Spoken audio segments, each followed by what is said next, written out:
উইন্টারে সকালবেলা আমি কোনোভাবেই ঘুম থেকে উঠতে পারি না। অলমোস্ট 11টা 11:30 বেজে যায় ঘুম থেকে উঠতেই। এনিওয়ে আমি যেহেতু সকালবেলা ঘুম থেকে উঠি না, এজন্য তারিখকে ওভাবে ব্রেকফাস্টও বানিয়ে দেওয়া হয় না। সো সেদিন আমি একটু ইচ্ছে করে সকালবেলা উঠছি, ভাবলাম ওকে একটা স্পেশাল ব্রেকফাস্ট বানিয়ে দেই।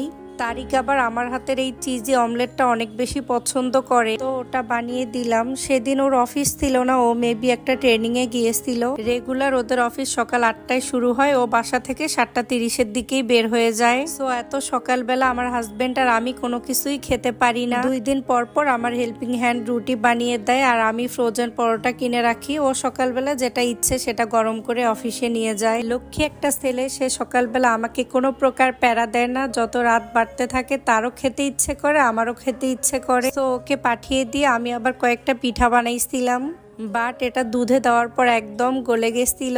কখনো বানাইনি, সেদিনই ফার্স্ট টাইম বানাইছিলাম। তো দেন দুপুরে রান্না বান্না করছি, ওগুলোর আর কোনো ফুটেজ নেওয়া হয়নি। বিকেলের দিকে তারিক আর আমি একটু বেস্ট বাই গেছিলাম হালকা পাতলা কেনাকাটা করতে।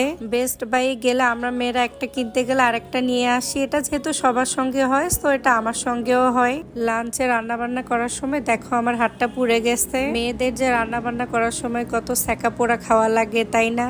রান্না করার সময় আমি অনেক বেশি সেফ থাকি, তারপরেও এরকম হয়ে যায়। সেদিন কেন জানি আমার অনেক বেশি চটপটি আর মিট বক্স খেতে ইচ্ছে করছিল।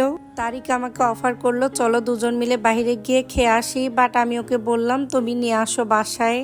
শীতের জন্য কেন জানি বাহিরে বারবার বের হতে ইচ্ছে করে না। চটপটি মিট বক্স খেয়ে আমাদের পেট ভরেনি। তারপর আমি আবার একটা ডিম দিয়ে মাফিন কেক বানিয়ে নিলাম। ওই যে তোমাদেরকে বললাম না, আমরা দিনের বেলা খুব কম খাই, বাট রাতের বেলা আমাদের প্রচন্ড খিদা লাগে। এগুলো অনেক বেশি পচা কাজ, তোমরা আবার কেউ ফলো করিও না। আজকে এ পর্যন্তই, আল্লাহ হাফেজ।